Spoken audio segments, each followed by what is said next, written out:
হজ বাইতুল মুকাদ্দাসে যে জামাতটি অনুষ্ঠিত হবে এটা পৃথিবীর শ্রেষ্ঠ জামাত, কারণ এখানে কোনো উম্মতের জামাতের ব্যবস্থা করা হয় নাই, এখানে পৃথিবীর সমস্ত নবীদের জামাতের ব্যবস্থা করা হয়েছে। এই জন্য এই জামাতের নাম হলো জামাতুল আম্বিয়া। কিন্তু প্রশ্ন হলো জামাত আদায় করার জন্য তো ইমাম লাগে, লাগেনি বলেন? আওয়াজ করে বলেন না, ইমাম লাগেনি? আপনারও আওয়াজ তো কম হওয়ার কথা না রে ভাই, দুই হাত উঠে বলেন না আল্লাহু আকবার। কম হয়ে যায়, কম হয়ে যায়। এই আওয়াজ হলে হবে না। আবার আরেকবার হাত উঠে বলেন তো আল্লাহু আকবার। কি ব্যাপার? এত ইসলামী আন্দোলন প্রোগ্রাম আর এগুলো মানুষ মাসাল্লাহ এত হয়ে গেছে, তারপর আওয়াজ তো কম হওয়ার কথা। গলা দেখি লোক নাকি সারাদিন কাজ কিনা হয়রান হয়ে গেছে এই জন্য নাকি? হ্যাঁ, সারাদিন কাজ কিনা মনে হয় হয়রান হয়ে গেছে নাকি? এই জন্য আওয়াজ পাওয়া যায় না। আমাদের আওয়াজটাই তো আমাদের শক্তি, এর থেকে বড় শক্তি কি আর আমাদের আছে? বলেন না, আছে নাকি? আমাদের আওয়াজ যখন আল্লাহু আকবারের তাকবীর একসাথে 10 জন 5 জন 100 200 400 500 আমাদের এই আওয়াজটা শুনলেই আল্লাহর দুশমনরা, আল্লাহর দ্বীনের দুশমন, আল্লাহর নবীর দুশমন, আল্লাহর দুশমনদের বুকের ভিতরে কেমন যেন আল্লাহ একটা অস্থিরতা পয়দা করে দেয়। এজন্য আমরা বিগত দিনগুলোতে যুদ্ধ করেছি বিনা অস্ত্রে। অস্ত্র কি বলে? অস্ত্রই ছিল আল্লাহু আকবার। আফগানিস্তানের মুজাহিদরা বলে আমাদের কাছে রাইফেল নাই, কাটা রাইফেল নাই, বোমা নাই, কিচ্ছু নাই। কিন্তু হঠাৎ করে আমরা দেখলাম রাশিয়ার থেকে শুধু বোম মারে, রাশিয়ার থেকে অত্যাধুনিক অস্ত্র দিয়ে আমাদের উপর হামলা করা হয়। হঠাৎ করে রাশিয়ার এক পাহাড়ের কর্নারে গিয়ে আমাদের আমির দাঁড়িয়ে চিৎকার করে বলা শুরু করলো নারায়ে তাকবীর। আমরা মাত্র 11 জন মুজাহিদ আল্লাহু আকবার বললাম। এটার আওয়াজ আকাশ আর বাতাসে আল্লাহ যখন রাশিয়ার মাটিতে পৌঁছায়, হঠাৎ করে দেখে আমাদের আওয়াজ পৌঁছাইতে দেরি আছে, সমস্ত গোলা বারুদ মারা বন্ধ হয়ে গেছে। তার মানে আমরা পৃথিবী বিজয় করেছি, আমরা পৃথিবী জয় করেছি অস্ত্রের বলে নয়, আমরা পৃথিবী জয় করেছি শস্ত্রের বলে নয়, আমরা পৃথিবী বিজয় করেছি মানুষের বলে নয়, আমরা পৃথিবী বিজয় করেছি ইসলামের বলে, আমরা পৃথিবী বিজয় করেছি ইমানের বলে। কি বলেন না? এজন্য মুসলমান আওয়াজ দিবা, বিড়ালের মতো আওয়াজ দিবা না। মুসলমান যখন জাগ্রত হওয়া, মুসলমান যখন আওয়াজ দিবা, বাঘের গর্জন দিবা, কারণ বাঘের গর্জন সুন্দর করে তবে পশুর আপন শক্তিতে দাঁড়ায় থাকার শক্তি সাহস হয় না। এজন্য মুসলমান যখন আওয়াজ দিবা, এমন আওয়াজ দিবা আকাশ আর বাতাস মুখরিত করে বলে আল্লাহু আকবার। मेरे दोस्तों, मेरे आज़ीज़ों, मेरे प्यारों, दिलটা লাগাও, অন্তর লাগাও। এবার জামাতুল আম্বিয়া নামাজ হবে, যেই নামাজের নাম হচ্ছে জামাতুল আম্বিয়া। কিন্তু নামাজ জামাত পড়বার জন্য একজন ইমামের প্রয়োজন হয়। কিন্তু আজ ইমাম কে হবে? কারণ আজ যে ইমাম হয়ে যাবে এ তো ইমামুল মুরসালিন হয়ে যাবে। কারণ আজকে ইমাম যিনি হবে তিনি নবীদেরও ইমাম হয়ে যাবে। এজন্য সমস্ত নবীরা একজন আরেকজনের দিকে তাকায় বলে আজকে ইমাম আবু বকর, আজকে ইমাম কে হবে? হযরত আদম সফিউল্লাহ মনে করে আল্লাহ আমাকে প্রথম নবী আর প্রথম মানুষ বানাইছে, সবার দেখি যে মুরব্বী আমি, নবী প্রথম আমি, হয়তো আল্লাহ ইমামটা আজকে আমাকে দিবেন। এভাবে এক একজন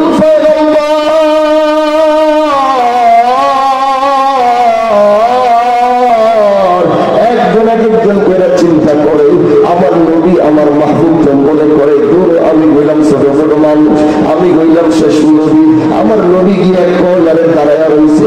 কিন্তু আজ ইমামটা নিযুক্ত দুনিয়ার কেউ করবে না, ইমামটা আজ আল্লাহ রাব্বুল আলামিন নিজেই ইমাম নিযুক্ত করবে। সমস্ত পয়গম্বরদেরকে নামাজের জন্য দাঁড়ানোর হুকুম হয়েছে, সবাই নামাজের কাতারে দাঁড়ায় রয়েছে, কিন্তু ইমামের জায়গা খালি, কারণ ইমাম এখনো নিযুক্ত হয় নাই। আল্লাহ পাক জিবরাইল আমিনকে ডাক দেয়, এই জিবরাইল আমিন এগিয়ে আয়। এবার জিবরাইল আমিন আসছে, আল্লাহ বলে আমি তো ইমাম নিযুক্ত করছি। জিবরাইল আমিন বড় অবাক হয়ে জিজ্ঞাসা করে, ওগো আল্লাহ, আজ আপনি কাকে ইমাম নিযুক্ত করছেন? আল্লাহ দিকে দেখায়, তাকায় দেখো আমার মাহবুবের কলারে গিয়া নিজের কেমন যেন চুপায়া রাখছে। কিন্তু আজ এই জামাতুল আম্বিয়ার ইমাম সাইয়্যিদুল মুরসালিন খাতামুন নবিয়্যিন রাহমাতুল লিল আলামিনকে নিযুক্ত করা হয়েছে। বলেন আল্লাহু আকবার। জিবরাইল যাও, আর দেরি করবার সুযোগ নাই। এবার জিবরাইল আমিন আল্লাহর নবীর সামনে দাঁড়ায় নবীকে সালাম দিয়ে বলে, নবী গো, আল্লাহ তো ইমাম নিযুক্ত করেছে। আল্লাহর নবী জিজ্ঞাসা করে, আজ ইমামতি কে করবে? বলে, আপনি করবেন। আল্লাহর নবী বলে, আমি? আল্লাহ ইমাম হিসাবে আজকে আপনাকে নিযুক্ত করেছে। আল্লাহ জিবরাইল ধাক্কা দিয়া ইমামের কাতারে দাঁড় করায়া দাও। এবার জিবরাইল আমি পিছন থেকে আস্তে করে নবীকে সামনে আগায়া ইমামের জায়গায় দাঁড় করায়া আমার নবী ইমাম হয়ে বলছে আল্লাহু আকবার। পৃথিবীর সমস্ত নবীরা মুক্তাদি হয়ে বলছে আল্লাহু আকবার। আমার নবী ইমাম হয়ে আল্লাহু আকবার বইলা রুকুতে গেছে। গোটা দুনিয়ার সমস্ত নবীরা আল্লাহু আকবার বইলা মুক্তাদি হয়ে রুকুতে গেছে। আমার নবী আল্লাহু আকবার ইমাম হয়ে বইলা আমার নবী সিজদায় গেছে। দুনিয়ার সমস্ত নবীরা আল্লাহু আকবার মুক্তাদি হয়ে আল্লাহু আকবার বইলা সিজদায় গেছে।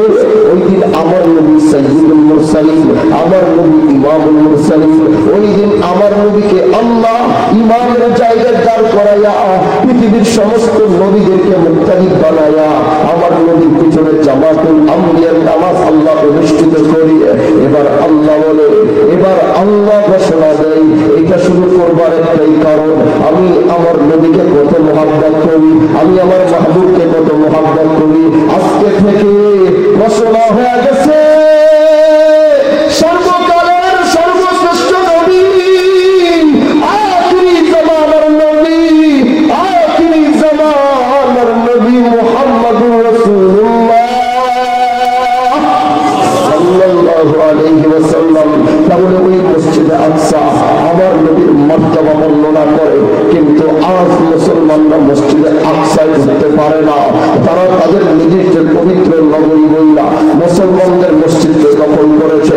কিন্তু এই মসজিদে আকসা এটা মুসলমানদের পবিত্র নগরী, এটা মুসলমানদের মাটি, এটা যারাই ষড়যন্ত্র করে ধরে রাখুক ইনশাআল্লাহ এই মসজিদে আকসা আবার মুসলমানরা বিজয় করবে।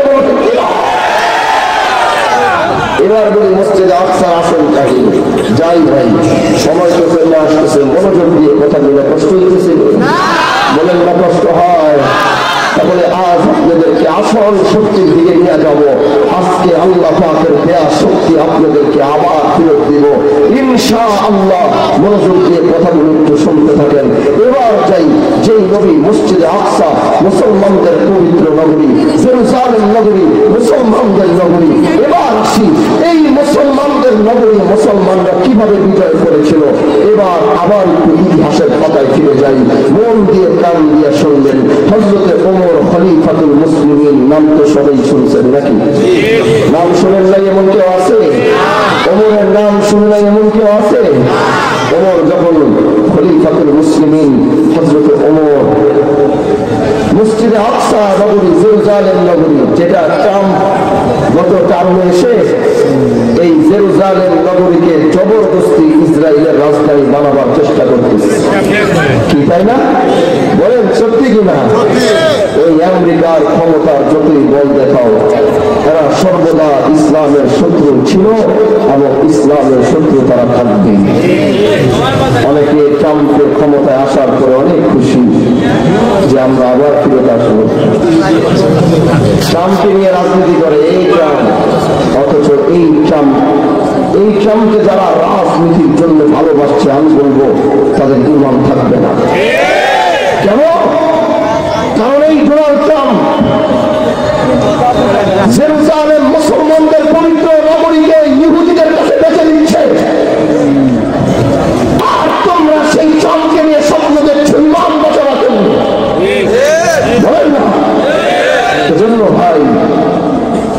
কোনদিনও উপকৃত ভাবে গায়রিল মাগদুবি আলাইহিম ওয়ালাদ-দাল্লিন।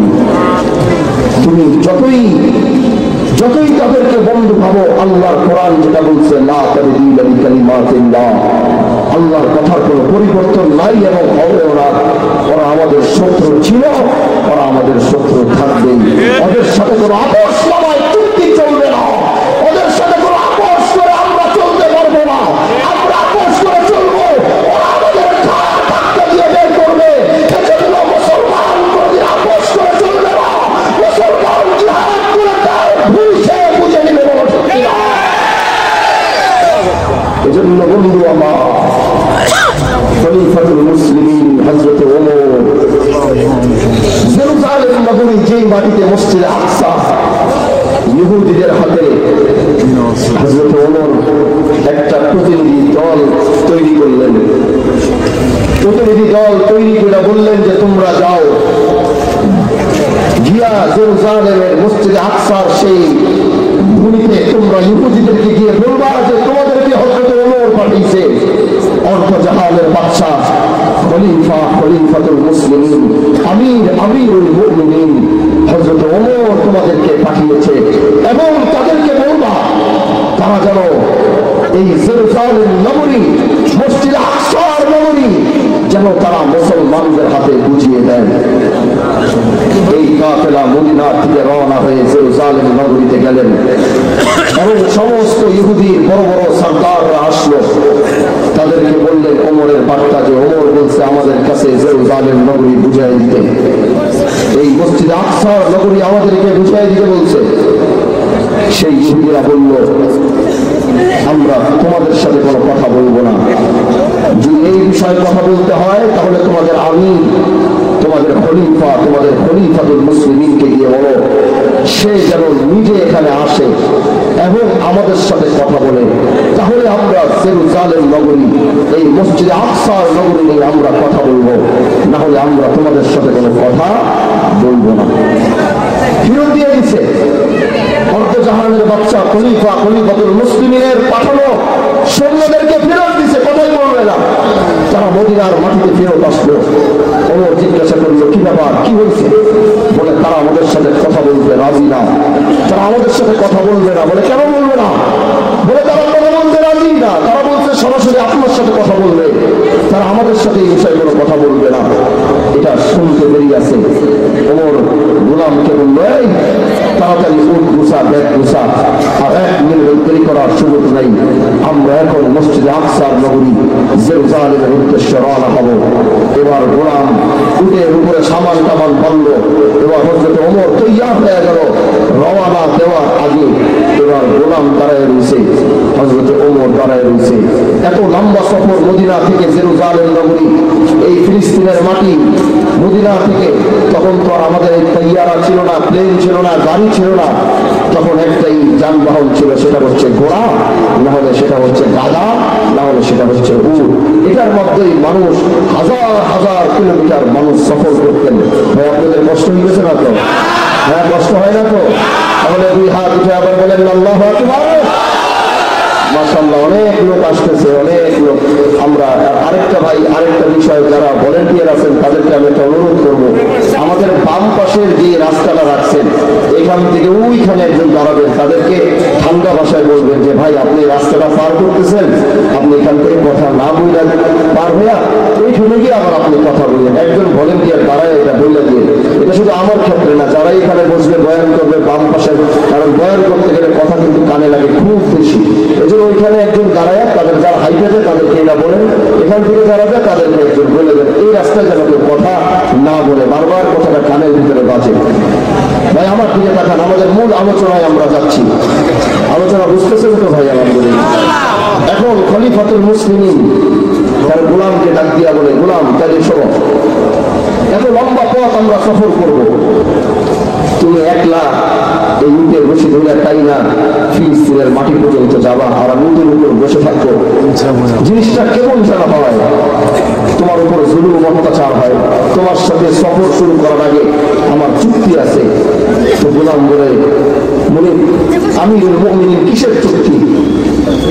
আমি একটা সময় ভাগ করছি, একটা সময় ভাগ করছে যে এতক্ষণ থেকে এতক্ষণ, এতক্ষণ থেকে এতক্ষণ, আমি এতক্ষণ থেকে এতক্ষণ উটের উপরে থাকবো, তুমি উটের রশি ধরে টানবা। আবার ওই সময় থেকে আরেক সময় পর্যন্ত তুমি উটের উপরে বসবা, আমি তোমার উটের রশি ধরে টানবো। কই পাওয়া যায়? বলেন না ভাই, ওই জায়গায় যেমন নেতা পূজার জন্য কই পাওয়া যায়? এলাকার সামান্য একটা ওয়ার্ডের নেতা হইলেই তো আর গরমে থাকা যায় না। হ্যাঁ, পার্টি নেতা একটা দাঁড়ায় গেলে তো আর গরমেই থাকা যায় না। আর গোটা পৃথিবীর বাদশা গোলামের রশি যেটা টানবে, গোলামের সাথে চুক্তি করতে কই পাওয়া যায় নেতা? আল্লাহ যদি আবার এরকম নোংরা কিছু নেতা আমাদেরকে দিত, বলেন না, আমিন বলেন না। খলিফাতুল মুসলিমিন আবার গোলাম কয়, মুনিব আপনি এটা কি বললেন? বলে হ্যাঁ।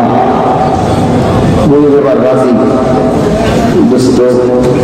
মদিনার মাটি থেকে এবার সোজা ফিলিস্তিনের মাটি জেরুজালেম নগরীতে রওনা।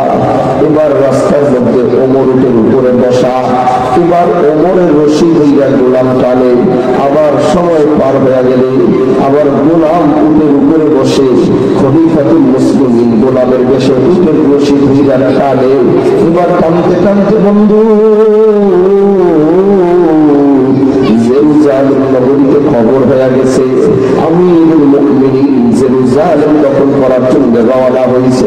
এবার সবাই জেরুজালেমের বড় বড় ইহুদি সরদাররা সবাই জেরুজালেম নগরীর প্রধান ফটকে আইসা দরজা লাগাইয়া সবাই দাঁড়ায় রয়েছে। আর হাতের মধ্যে হচ্ছে আল্লাহ পাকের আসমানী কিতাব তাওরাত। সমস্ত ইহুদিরা এবার আইসা তাওরাত কইলা এবার বৈশা রয়েছে। কারণ আল্লাহ পাক 1000 বছর আগেই বইলা দিছে মদিনার খলিফা যখন জেরুজালেম নগরীতে আসবে তার আশাটা কেমন হবে এটা তাওরাতে আল্লাহ পাক বর্ণনা করছেন। এবার ওই ইহুদিরা তাওরাত কইলা বৈশা রয়েছে আর মরুভূমি থেকে তাকায়া রয়েছে যে ওমরের কাফেলা কখন জেরুজালেম নগরীতে ঢুকবে। এবার ওই দিকে ওমর রওনা হয়। ওইদিকে রাস্তা পার হইতে হইতে জেরুজালেম নগরীর কাছাকাছি, জেরুজালেম নগরীর কাছাকাছি যখন চলে আসছে, জেরুজালেম নগরীর কাছাকাছি চলে আসার পরে কিন্তু বন্ধু আর ওইখান থেকে সবাই তাওরাত কইলা বইসা রয়েছে। এবার তাওরাতের মধ্যে 2টা বর্ণনা আল্লাহ পাক 1000 বছর আগে দিয়েছে। বলে কি সেই বর্ণনা? ওমর যখন মদিনা থেকে একজন খলিফা রওনা হবে, যখন জেরুজালেম তিনি বুঝা নেওয়ার জন্য আসবে, উনি যখন জেরুজালেম নগরীতে প্রবেশ করবে তখন সিচুয়েশনটা এরকম থাকবে। তাওরাত বলে, আল্লাহর কিতাব তাওরাত বলে যে বাদশাহ নিজে গোলামের বেশে উটের রশি ধরে টানবে আর গোলাম বাদশার বেশে উটের উপরে বসবে। আরেকটা বর্ণনার মধ্যে পাওয়া যায় মদিনার ওই খলিফা, মুসলমানদের ওই খলিফা যখন জেরুজালেম নগরীর মধ্যে প্রবেশ করবে তার হাতের মধ্যে তার জুতাটা থাকবে। 2টা বর্ণনা নিয়া এবার তাওরাত কইরা বড় বড় ইহুদিরা বৈশা রয়েছে। 1000 ইহুদিরা তাওরাত কইরা বসা। আজ তারা মদিনার ওই খলিফার আগমন দেখবে। আসলে আল্লাহর সাথে তাওরাতের সাথে মদিনার ওই খলিফার আগমনের ঘটনাটাকে মিলে কিনা এই থেকে ওমর কাছে গেছে। জেরুজালেম নগরীর কাছাকাছি আসবার পরে ভাগ্যক্রমে এবার উটের উপরে বসাটা গোলামেরই পড়ছে আর উটের রশি টানাটা ওমরের উপরে পড়ছে। এবার গোলাম আমিরুল মুমিনিনকে ডাক দিয়া বলে, ও আমিরুল মুমিনিন, এতক্ষণ আমি হয়তো বাইনা নিলাম, আপনি উপরে বসছেন, আমি টানছি, আমি বসছি, আপনি টানছেন, কিন্তু এখন আমি আর মানতে পারবো না।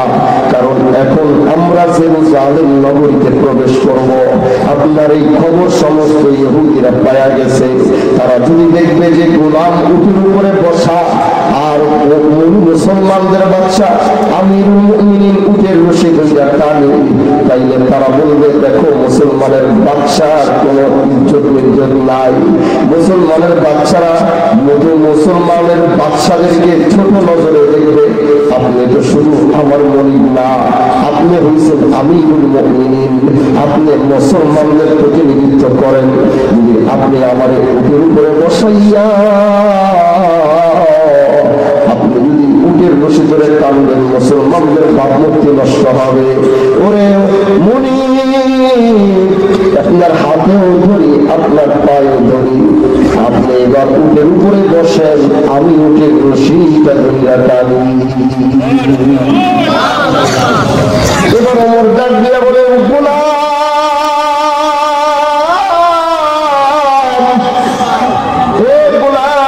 কি বলছ? আমি আমিরুল মুমিনিন, আমি তো রশি ধরে টানবো, তুই উটের রশির উপরে বসবি। এটারে তুই কেমন চোখে দেখলি? তুই কি জানোস না তোর আর আমার মনিব আর গোলামের পরিচয়ের আগে আমাদের দুইজনের আরেকটা পরিচয় আছে, যেই পরিচয় স্বয়ং আল্লাহ নবী দিয়েছে গোলাম বলে। সেই পরিচয় কি বলে? তোর আর আমার মনিব আর গোলামের পরিচয় হওয়ার আগে আমাদের প্রথম পরিচয় হচ্ছে আমরা হইলাম ভাই ভাই। আর তুই আমারে বললি আমি রশিদরা টানবো, মুসলমানদের সম্মান জানি। আরে আমি তো এমন ছিলাম না। ওমর এবার গোলামরে ডাক দিয়ে বলে, গোলাম তাহলে শোনো, আমি ওমর কি ছিলাম তাইলে শোনো। আমি যখন যুবক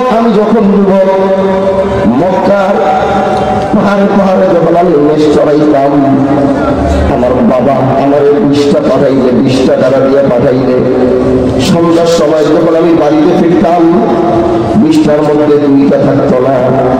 আমার বাবা যখন আমার 30 টাকা দিয়ে পাঠাইতো, 30টা দুম্বা দিয়ে পাঠাইতো।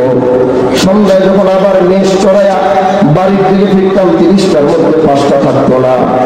আমার বাবা আমার ডাক দিয়া বলতো, ওরে ওমর 20টা ভেড়া চড়াইতে পারস না, জীবনে তুই কি কইয়া খাবি? এরে ওমর 30টা ভেড়া তুই চড়াইতে পারস না, জীবনে তুই কি কইয়া খাবি? আর গোলাম আজকে দেখো ওই ওমরকে আল্লাহ পৃথিবীর আমিরুল মুমিনিন বানাইয়া দিছে।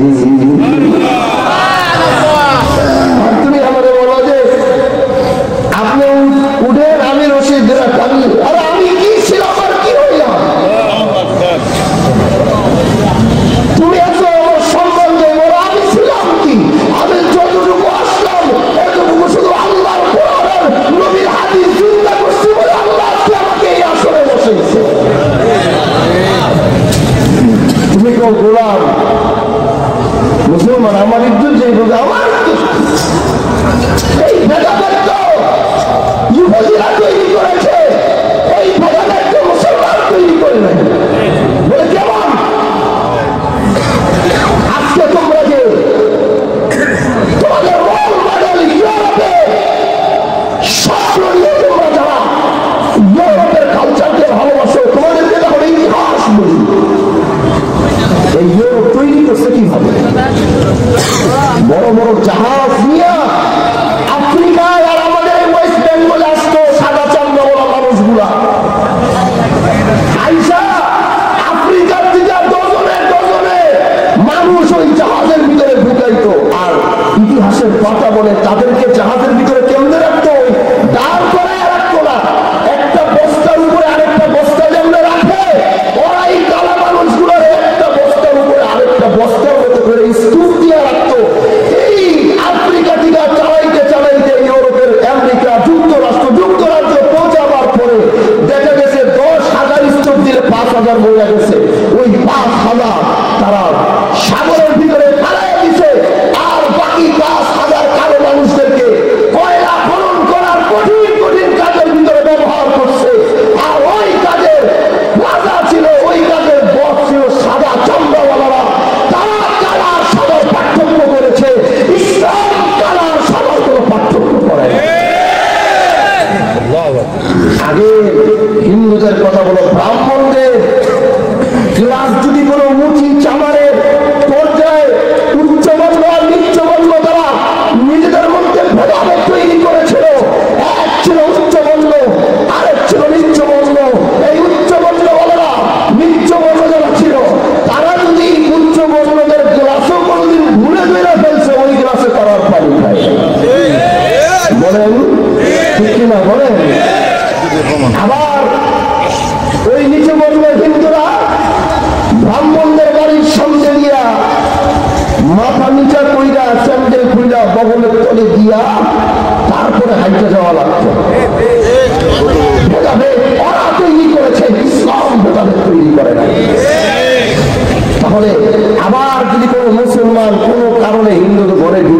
গা, তাহলে 3 দিন পর্যন্ত গরুর গোবর দিয়া ওই ঘর পরিষ্কার করছে।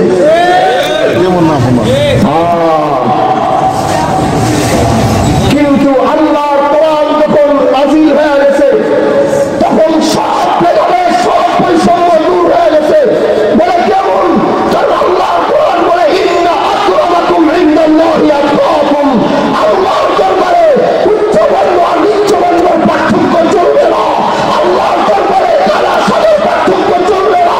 আল্লাহর দরবারে পার্থক্য চলবে যার যত বেশি তাকওয়া থাকবে তার গ্রহণযোগ্যতা আল্লাহর দরবারে বেশি থাকবে।